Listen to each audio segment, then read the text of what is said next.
ರಾತ್ರಿ BMTC bus ನಿಲ್ದಾಣವೇ ಮಾಯ ಆಗೋಗ್ಬಿಟ್ಟಿದೆ. ಬೆಳಗ್ಗೆ ಇದ್ದಂತಹ ಬಸ್ ಸ್ಟ್ಯಾಂಡ್ ರಾತ್ರಿ ಆಯಿತು ಅಂದ ಸಂದರ್ಭದಲ್ಲಿ ಕಂಪ್ಲೀಟ್ ಆಗಿ ನೆಲಸಮ ಆಗೋಗ್ಬಿಟ್ಟಿದೆ.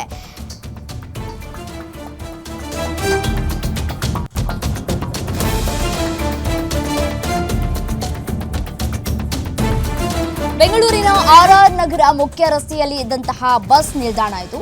ಹಿಟಾಚಿ ಮೂಲಕ ಆರ್ಆರ್ ನಗರದ ಬಸ್ ನಿಲ್ದಾಣವನ್ನ ನೆಲಸಮ ಮಾಡಲಾಗಿದೆ.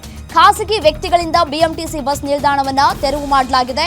ಬಸ್ ನಿಲ್ದಾಣ ಇಲ್ಲದೆ ಬಿಸಿಲಲ್ಲಿ ನಿಂತುಕೊಂಡು ಪ್ರಯಾಣಿಕರು ಪರದಾಟವನ್ನ ನಡೆಸ್ತಾ ಇದ್ದಾರೆ. ಬಸ್ ನಿಲ್ದಾಣ ಹೊಡೆದು ಹಾಕಿದ್ದಕ್ಕೆ ಸ್ಥಳೀಯರು ಆಕ್ರೋಶವನ್ನ ವ್ಯಕ್ತಪಡಿಸಿದ್ದಾರೆ. ಯಾರು ಪರ್ಮಿಷನ್ ಕೊಟ್ಟಿದ್ದು ಅಂತ ಹೇಳಿ ಖಾಸಗಿ ವ್ಯಕ್ತಿಗಳಿಗೆ ಈ ರೀತಿಯಾಗಿ ನಿರ್ಧಾರವನ್ನ ತೆಗೆದುಕೊಳ್ಳೋದಕ್ಕೆ ಅಂತ ಹೇಳಿ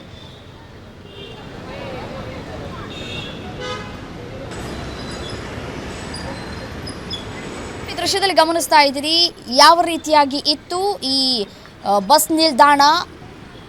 ಅದಾದ ನಂತರ ಈಗ ಏನು ಈ ಹೊಡೆದು ಹಾಕಿದ ನಂತರ ಯಾವ ರೀತಿಯಾಗಿ ಸ್ಥಳ ಇದೆ ಅನ್ನೋದನ್ನ ಗಮನಿಸ್ತಾ ಇದ್ದೀರಿ. ಎಲ್ಲಿ ಹೋಗಿ ನಿಂತ್ಕೊಳ್ತಾರೆ, ಮಳೆ ಬಂದರೆ ಎಲ್ಲಿ ನಿಂತ್ಕೊಳ್ತಾರೆ ಜನರು ಅಂತ ಹೇಳಿ. ಬಿಸಿಲು ಒಂದು ಕಡೆ ಇದ್ದಂತಹ ಸಂದರ್ಭದಲ್ಲಿ ಆ ಬಿಸಿಲಿನ ಬೇಗ ತಾಳೋದಕ್ಕಾಗಲ್ಲ. ಸ್ವಲ್ಪ ನೆರಳಿಗೆ ಹೋಗಿ ನಿಂತ್ಕೊಳ್ಳೋಣ ಅಂತ ಹೇಳಿ ಬಸ್ ನಿಲ್ದಾಣದ ಕೆಳಗೆ ಹೋಗಿ ನಿಂತ್ಕೊಳ್ತಾರೆ, ಕೂತ್ಕೋತಾರೆ. ಹಿರಿಯರು ಬರ್ತಾ ಇರ್ತಾರೆ, ಮಕ್ಕಳು ಬರ್ತಾ ಇರ್ತಾರೆ. ಅಲ್ಲಿ ಕೂತ್ಕೊಳ್ಳೋದಕ್ಕೆ ವ್ಯವಸ್ಥೆ ಕೂಡ ಇತ್ತು. ಬಟ್ ಆದರೆ ಈಗ ಆ ಒಂದು ನಿಲ್ದಾಣವನ್ನೇ ತೆರವುಗೊಳಿಸಿದ್ದಾರೆ. ಸಹಜವಾಗಿಯೇ ಇದು ಸಾರ್ವಜನಿಕರ ಆಕ್ರೋಶಕ್ಕೆ ಕಾರಣವಾಗುತ್ತೆ. ತೆರವಾದಂತಹ ಬಸ್ ನಿಲ್ದಾಣದಿಂದ ನಮ್ಮ ರಿಪೋರ್ಟರ್ ಚರಣ್ ವಾಕ್ತೃ ನಡೆಸಿದ್ದಾರೆ, ಬನ್ನಿ ನೋಡೋಣ.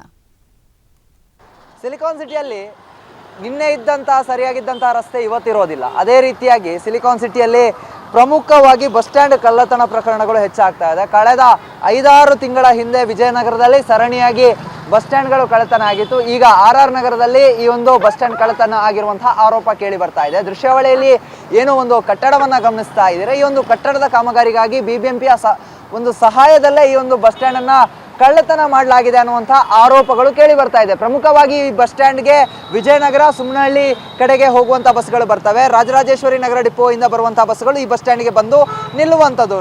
ಇದು ಐಡಿಯಲ್ ಬಡಾವಣೆಯಲ್ಲಿರುವಂತಹ ನಿಲ್ದಾಣ. ಪ್ರಮುಖವಾಗಿ ಬಸ್ ಸ್ಟ್ಯಾಂಡ್ ಇಲ್ಲದೆ ಇರೋದ್ರಿಂದಾಗಿ ಜನ ನೆಲದಲ್ಲೇ ಕೂರುವಂತಹ ಪರಿಸ್ಥಿತಿ ಕೂಡ ನಿರ್ಮಾಣ ಆಗಿರುವಂಥದ್ದು. ಏನೋ ಬಸ್ ಸ್ಟ್ಯಾಂಡ್ ಇದ್ರೆ ಅದರಲ್ಲಿ ಸುಸಜ್ಜಿತವಾದಂತಹ ವ್ಯವಸ್ಥೆಗಳಿರುತ್ತೆ, ಇದರಿಂದಾಗಿ ಬಸ್ನಲ್ಲಿ ಕೂರುವಂತಹ ವ್ಯವಸ್ಥೆ ಇರುತ್ತೆ. ಆದರೆ ಪ್ರಮುಖವಾಗಿ ಸುಸ್ತಾಗಿ ಬಂದಂತಹ ಒಂದಿಷ್ಟು ಏನು ಪ್ರಯಾಣಿಕರಿರ್ತಾರೆ ಅವರಿಗೆ ಈಗ ನಿಲ್ಲುವುದಕ್ಕೂ ಮತ್ತೆ ಕೂರೋದಕ್ಕೂ ಸರಿಯಾದ ಜಾಗ ಇಲ್ಲ ಅನ್ನುವಂತಹ ಒಂದಿಷ್ಟು ಪರಿಸ್ಥಿತಿ ಕೂಡ ನಿರ್ಮಾಣ ಆಗಿರುವಂಥದ್ದು. ಜೊತೆಗೆ ಈ ಒಂದು ಭಾಗದಲ್ಲೇ ವಿದ್ಯಾರ್ಥಿಗಳು ಹೆಚ್ಚಿನ ಭಾಗದಲ್ಲಿ ಬರುವಂಥದ್ದು ಮತ್ತೆ ಹಿರಿಯ ನಾಗರಿಕರು ಹೆಚ್ಚಾಗಿ ಇರೋದ್ರಿಂದಾಗಿ ಇಲ್ಲಿನ ಒಂದಿಷ್ಟು ಪ್ರಯಾಣಿಕರಿಗೆ ಸಮಸ್ಯೆ ಆಗ್ತಾ ಇರುವಂಥದ್ದು. ಬಸ್ ಸ್ಟ್ಯಾಂಡ್ ಇದ್ದಿದ್ರೆ ನಾವು ಆರಾಮಾಗಿ ಕೂರ್ಬೋದಿತ್ತು ಅಥವಾ ಮಳೆ ಬಂದರೆ ನಮಗೆ ಶೆಲ್ಟರ್ಗಳು ಸಿಗ್ತಾ ಇತ್ತು ಅಂತ ಒಂದಿಷ್ಟು ಪ್ರಯಾಣಿಕರು ಹೇಳ್ತಾ ಇರುವಂಥದ್ದು ಗಮನಿಸ್ತಾ ಇರಬಹುದು. ರಾಜರಾಜೇಶ್ವರಿ ನಗರದಿಂದ ಬಸ್ ಬರ್ತಾ ಇದೆ. ಇದು ಬಸ್ ನಿಲ್ದಾಣ ಅನ್ನೋದಕ್ಕೆ ಸಾಕ್ಷಿ ಇರೋದು ಒಂದು ಕಡೆಯಲ್ಲಿ ಜನ ಸೇರಿರೋದಾದ್ರೆ ಮತ್ತೊಂದು ಕಡೆಯಲ್ಲಿ ಬಸ್ಗಳು ಬಂದು ಇಲ್ಲಿ ನಿಲ್ಲುವಂಥದ್ದೇ ಇದಕ್ಕೆ ಸಾಕ್ಷಿಯಾಗಿರುವಂಥದ್ದು. ಯಾಕಂತ ಹೇಳಿದ್ರೆ ಇಲ್ಲೊಂದು ಬಸ್ ಸ್ಟ್ಯಾಂಡ್ ಇತ್ತು ಅನ್ನುವಂತಹ ಒಂದಿಷ್ಟು ಕುರುಹುಗಳನ್ನೇ ಮಾಯ ಮಾಡುವಂತಹ ಕೆಲಸಗಳು ಕೂಡ ಆಗಿರುವಂಥದ್ದು. ಆದ್ರಿಂದಾಗಿ ಒಂದೆಡೆ ಬಸ್ ಚಾಲಕರಿಗೆ ಮತ್ತೆ ಪ್ರಯಾಣಿಕರಿಗೆ ಕೂಡ ಒಂದು ಕಡೆಯಲ್ಲಿ ಕನ್ಫ್ಯೂಸ್ ಆಗ್ತಾ ಇದೆ.